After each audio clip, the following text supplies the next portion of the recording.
you would think that it's such an important part of everyone's daily life experience that you would think that people would actually care about what they eat.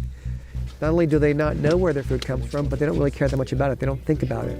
The challenge is to not only find resilient ways of farming that build soil as opposed to depleting soil, that result in water stewardship and land stewardship, but that also have an economic return. If consumers don't actually make purchases based upon their values, then these sustainable farming practices are going to disappear. If these farms can't survive, then consumers will have no opportunity to buy anything based upon their values. They'll simply have to buy what the industrial food system gives them.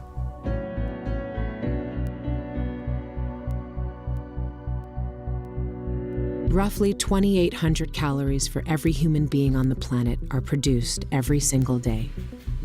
More than enough to feed the world right now. What we have is a distribution problem. The average bite of food travels over 1,500 miles to make it to your grocery store. Yet history shows, in times of need, we can effectively localize our food. During World War II, 20 million home gardens produced 40% of the nation's food. Today, demand for local food is on the rise. U.S. farmers' markets have more than quadrupled in the last 20 years. Every effort, big or small, to localize food in regenerative urban farms, school, and community gardens, or your own backyard, helps displace our reliance on destructive industrial agriculture. Even new technologies like indoor vertical farming help reduce our soil sabotaging footprint. Yet instead of supporting these efforts, 30 billion tax dollars artificially lower the price of food grown in centralized, monocropped, synthetically fertilized, toxic soils, contributing to an estimated $3 trillion of environmental damage every single year.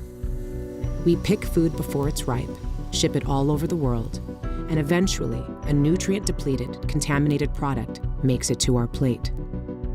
When people ask me about how to fix our food system, they always say, where is the center for this whole new food movement in the United States?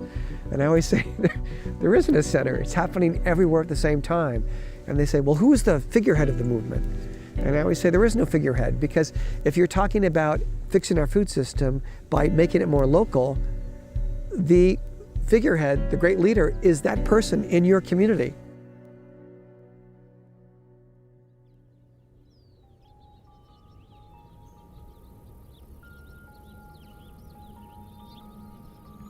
All in all, we've now come to the point after a little over 2 years that we have a farm that's been proven out, that actually can support 3 jobs, that is now actually growing. I mean, our revenues are starting to grow. The restaurants around here are starting to take notice. So I feel like we finally hit critical mass. And the critical mass was build it and they will come for sure, but you got to build it. And we still don't have a guarantee on how long we'll be here, but it's allowed us a chance to light that fire. I believed we needed to light a small fire, and I think this is a very hot, small fire. One Orange County farmer may have found the farm of the future.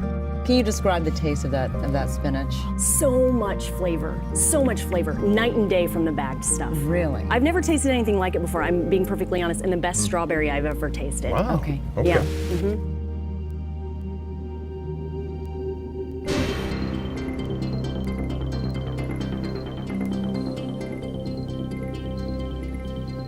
Hyperspace is a data visualization that allows you to be involved in the creation and translation of your design concepts. The hyperspace modeler uses a style.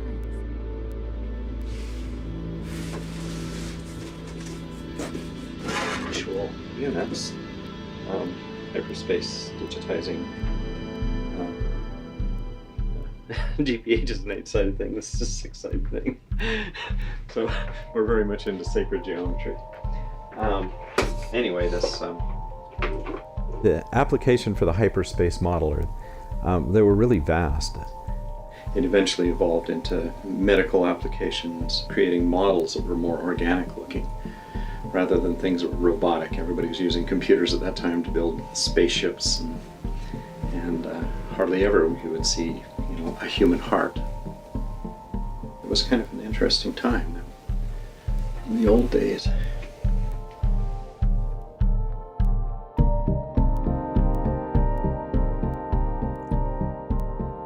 He's figured out a way to write code to talk to nature, to have nature tell him as a system operator what it needs to maximize its gift to us. It's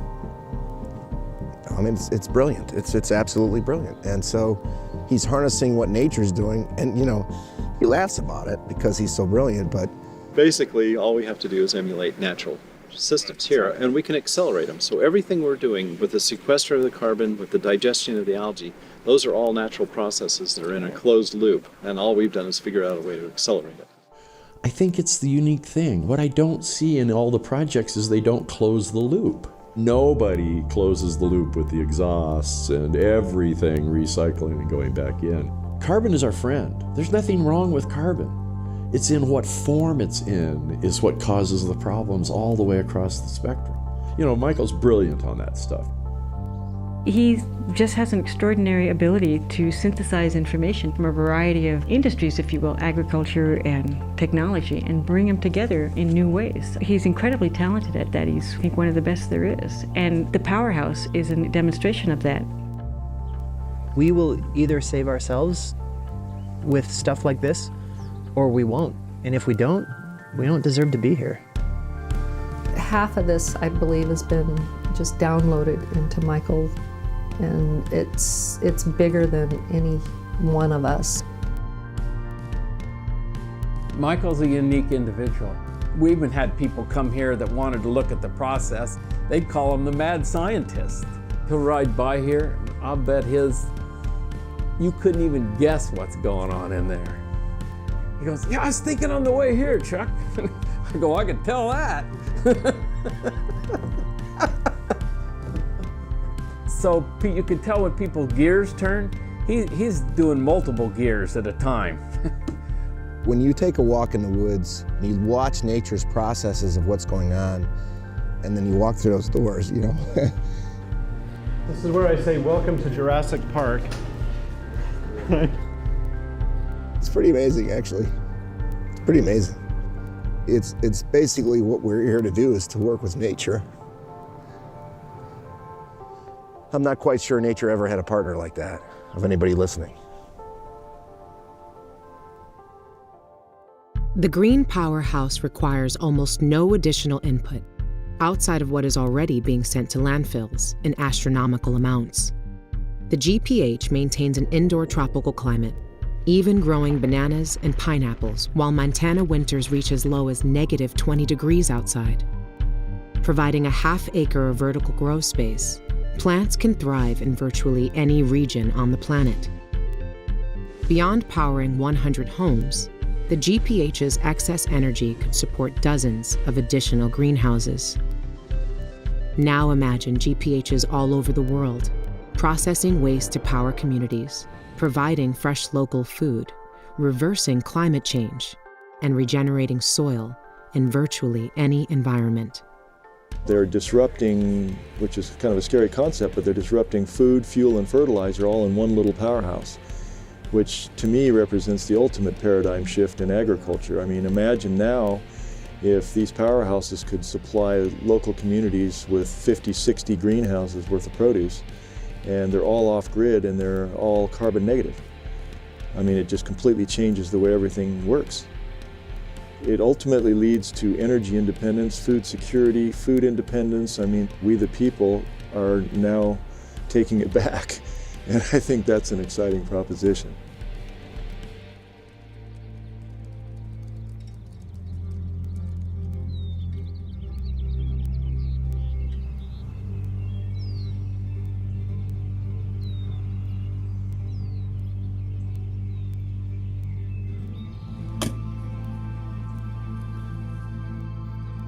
We just heard a rumor that there is a possibility that we might lose our farm. There's some talk about possibly putting in some ice skating rinks or developing this area here, and that would be a real shame. We've just got it to the point where it's working, and spent a lot of money and quite a few years building it and designing it, and I hope it doesn't happen, but it happens a lot around here. So it's probably one of the greatest problems that farmers face is that land is too expensive for them to buy, and so you're not sure whether or not you're going to be moved off next year, next month, or whatever. So it's very hard where farmers are trying to grow food on land that they don't own.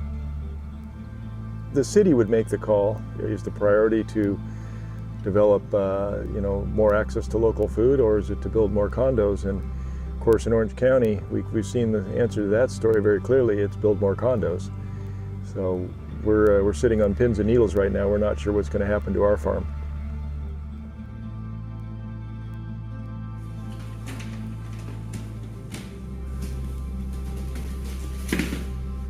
Well, I've always grown my own food.